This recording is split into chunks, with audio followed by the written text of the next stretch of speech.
toutes et à tous. Bonjour Francis. Bonjour. Merci de nous accorder cette interview. Je vous en prie. On va commencer par la question un peu classique. Comment tu te sens là, à quelques semaines du combat, enfin quelques jours même du combat? Une semaine du combat. Ouais, alors? Je me sens bien, tout va bien. Ok. Voilà. Pas de blessures, un bon camp d'entraînement Ok. et voilà. Et justement, ça arrive hyper rapidement après ton énorme KO de l'année 2017. Est-ce que ça a été un peu compliqué pour toi de gérer l'avion, les fêtes de fin d'année et tout ça pour ton entraînement? Non, ça n'a pas été compliqué parce que je m'attendais, c'est un truc auquel je m'attendais et que j'espérais aussi en même temps. Donc ça tombait bien pour moi, vu que j'avais fait une grosse préparation pour le combat contre Alistair Overeem. Alors du coup, c'était très simple et très pratique pour moi après d'enchaîner et continuer à me préparer sur une durée de 7 semaines que d'arrêter, attendre, aller en vacances et revenir me préparer 3 mois pour un combat. C'est clair. Et qu'est-ce que tu penses, toi, là, de la stratégie de l'UFC sur ce combat-là? On a vu le premier trailer qui est magnifique. Vous êtes tous les deux mis en avant, mais tu as eu Miocic qui a dit effectivement peut-être que l'UFC veut que Francis gagne. Est-ce que toi, ça te rajoute un peu de pression ou tu gères ça de ton côté? Non, mais l'UFC il fait son travail. Miocic, il fait sa part. Chacun de son côté, il fait sa part. Après, la seule chose qu'on me demande, c'est d'aller dans la cage le 20 janvier et gagner contre Stipe Miocic. Après, le reste, c'est pas vraiment ma part. Voilà, c'est ça. Voilà. Je me prends pas la tête à penser à ce que l'UFC il fait ou à ce que Miocic il fait. Sinon, ça en fait beaucoup. C'est ça. Ouais. Et là, tu vas arriver dans le plus gros combat de ta carrière.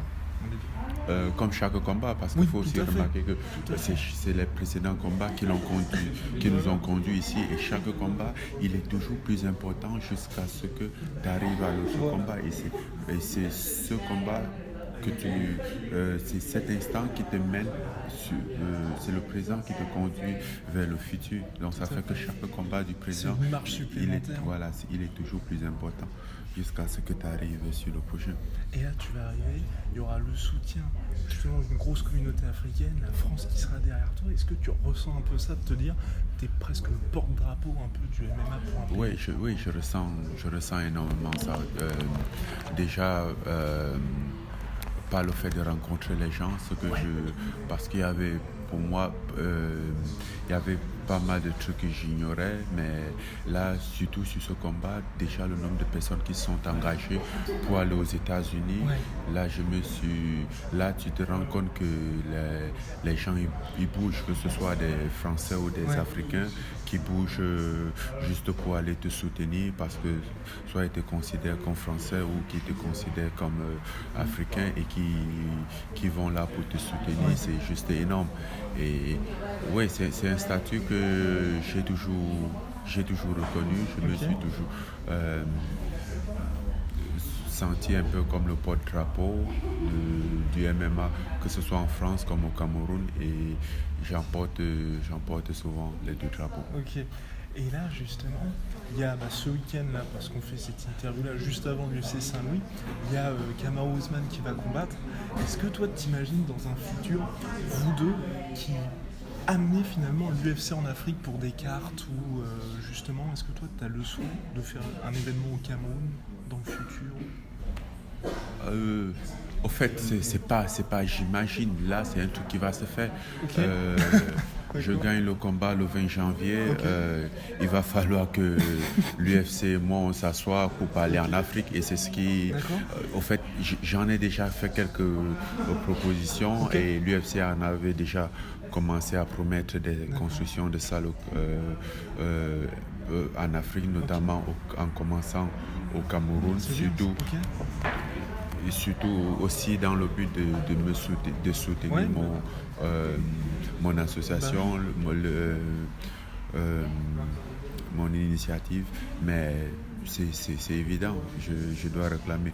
Déjà sur le mur de l'UFC, ils ont représenté ils ont mis des drapeaux des pays auxquels ils sont représentés, et là il y a un problème parce que sur ce mur, sur ces drapeaux, il n'y a pas de drapeau africain, ni camerounais, ni nigérian, et là ça, j'ai pas pour un coup de gueule. Ouais, tu vas faire ça. Et justement, est-ce que tu as prévu à la post-fight conférence d'avoir encore une tenue traditionnelle ou pas? J'ai prévu quelque chose de différent. C'est à chaque fois, je ne sais pas, je pense que je mettrai un costume. D'accord. Je ne sais pas. Ok. Et là, on va plutôt parler de... T'es aux États-Unis. Est-ce que l'UFC Performance Institute, ça a été quelque chose qui a tout changé pour toi, ou qui a été un game changer dans le sens de ta préparation physique, récupération? L'UFC n'a pas été quelque chose qui a tout changé. Déjà, il y a une chose, moi je ne conçois pas les choses que... Moi, je ne conçois pas le fait que une salle ou une institut peut changer complètement quelque chose. C'est l'athlète toi-même qui peut changer. Il y a des athlètes très nuls qui n'apportent aucun résultat, qui sont dans les plus grandes salles, dans les plus grands instituts du monde. C'est toi, c'est ta conviction, ton engagement, ton entraînement, ta détermination qui te rendra meilleur. C'est ce que tu veux qui te rendra meilleur. Et que tu t'entraînes à l'UFC Performance Institute, ou que tu t'entraînes dans une salle au MMA Factory, ou tu t'entraînes dans une salle poussiéreuse au Cameroun, tu peux toujours devenir quelque chose. Certes, il y a le confort, il y a le bien-être qui est un peu ajouté, qui est un plus, mais quand cela n'empêche, ça ne peut pas empêcher ton entraînement. Déjà, dans le futur, je risque d'aller au Cameroun, je risque de faire certains camps d'entraînement au Cameroun. J'ai décidé de venir ici, finir mon entraînement ici à Paris, mais avoir la structure, c'est pas pareil. Mais tu as quand même des bénéfices. Voilà, comparé à ce qui est à Las Vegas, à Performance Institute, le MMA Factory, comparé à côté, c'est pas la même chose. Mais c'est pas la salle qui fait le combattant, c'est le combattant, c'est l'entraînement, c'est son assiduité, c'est ça qui fait le combattant, c'est ça qui forme le champion. Et c'est même l'une des raisons pour laquelle, une fois arrivé aux États-Unis, je me suis pas fié, je ne suis pas tombé sur le charme des salles. Je me suis pas fié aux salles que oui, nous sommes ce sont des soi-disant formateurs des champions, ce sont les ici. Non, le champion, lui, c'est un état d'esprit auquel tu te mets, et une fois que tu as conçu cet état d'esprit, une fois que tu es en accord avec toi-même, je pense que où que tu en es, tu peux devenir champion. Mais tu apprécies quand même ce que tu fais aux États-Unis. Ah oui. Ah, c'est évident. Non, c'est évident, mais ce que je suis en train de dire, c'est que c'est dans la tête d'abord. C'est que il faut reconnaître, qu'il faut se dire, ok, c'est beau, mais si demain il n'y a pas ça, je fais quoi? Donc mon performance baisse. Non. On apprécie bien, il y a tout un confort. En plus, il y a un suivi. Ici, on a besoin d'aller de chercher les kinés, voir celle qui est disponible pour prendre des rendez-vous. On a des kinés sur place pour nous, qui interviennent sur place. On a des nutritionnistes sur place qui interviennent pour nous. On a des cafés, des restaurants là-bas sur place, où les combattants ils mangent et gratuitement. On a des salles de récupération, la cryothérapie, le jacuzzi, sauna, hammam, les pots de chaud, froid. On a des salles de laser, on teste, il y a des... C'est un très grand truc et qu'on apprécie énormément, que j'aime bien. Mais il peut avoir... Ça commence par toi. Voilà, il peut avoir des gens, ce que je suis en train de dire, c'est tout simplement qu'il peut avoir des gens qui sont au même endroit, dans la même Performance Institute, et qui sont nuls comme combattants. C'est ça. Parce que l'instrument est là, mais c'est pas l'instrument qui fait l'artiste, c'est l'artiste qui utilise l'instrument. Yes. Très bien dit. Et on t'a interviewé plusieurs fois avant chaque combat à l'UFC, et souvent je te posais la question, est-ce que tu t'es entraîné à quelque chose en particulier? Tu dis non, moi je suis un combattant de MMA, donc je fais un peu de tout. Mais est-ce que là, pour Miocic, comme on sait justement qu'il y a sa lutte qui est assez forte, est-ce que c'est un domaine qui te fait peur ou qui te préoccupe? Est-ce que t'as... Non, pas me préoccuper, c'est un domaine c'est un truc que j'ai remarqué. Je fais ça remarque que Stipe Miocic a une très bonne lutte. Mais ça va dans le même sens de mes précédents, plus ou moins mes précédents adversaires, à part Alistair Overeem et Andrei Arlovski qui n'étaient pas des lutteurs. Presque tous ceux que j'ai affrontés dans ma carrière, ils étaient des lutteurs, plus ou moins.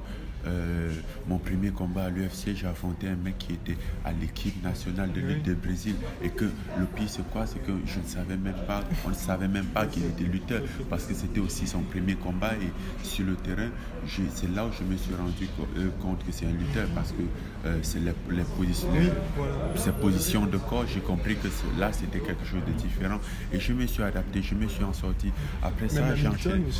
Après ça, j'ai enchaîné. Avant même Hamilton, j'ai enchaîné avec Curtis Blade qui est un phénomène en lutte. Là, sa lutte, c'est un très grand niveau. Lui, on savait parce que c'était sa réputation. Déjà, il était dans des équipes universitaires de lutte. Il a évolué là, donc il était déjà réputé, très réputé dans le milieu. Et je me suis en sorti, donc j'ai déjà eu pas mal à faire aux lutteurs. Et aujourd'hui, j'ai aussi confiance en ma capacité de défendre la lutte et ma lutte aussi qui est bonne. Donc, je ne me retiens pas à dire oui, il a une belle lutte. Okay. Non, je me dis, moi aussi, j'ai une bonne lutte. Je progresse en lutte. Mes défenses de lutte sont bonnes, oui. Mes réflexes, ils sont bons, oui. J'ai un bon physique, oui. J'ai les épaules qui sont bien chargées, qui sont bien endurantes en ce moment. Oui, ben on y va. Ok, c'est ça. Et est-ce que t'as pas eu dans ton training camp, est-ce que tu t'es orienté un peu vers la lutte ou pas du tout? Tu fais un peu... Non, je ne me oriente pas dans la lutte. Parce qu'un combat, c'est un truc, ça peut bien ne pas arriver, même qu'il soit lutteur, ça peut bien arriver qu'il n'utilise pas la lutte. Alors je fais un training camp pour un combattant complet, pour tout spécifique. C'est pas parce que le mec il est lutteur que je ne m'entraîne pas en lutte, non. C'est pas parce qu'il est lutteur que je ne m'entraîne pas au sol, non. Je m'entraîne en tout. Je prépare un combat dans toutes les circonstances. Ok. Et les deux dernières questions. À la conférence de presse, tu as dit à Stipe Miocic qu'il était intimidé par toi. On a pu voir que Alistair Overeem, lors de ton combat, au niveau de son positionnement, il n'était pas comme d'habitude, dans le sens où comme s'il avait finalement peur de ta force de frappe. Est-ce que toi, tu as conscience de ça, que quelque part, chez les autres combattants, il y a un côté, il y a une espèce d'aura qui s'est créée autour d'Ngannou? Vu ce qui se passe, c'est une évidence. Et c'est même pour ça, lui dit, quand Stipe Miocic dit à la conférence de presse, il répond « Non, je ne peux pas être intimidé par un mec, mais je lui dis tu mens. » Parce que je sais que c'est évident. Si c'était moi, c'est clair que je ne vais pas avoir peur. Je ne vais pas dire « Ah non, lui ».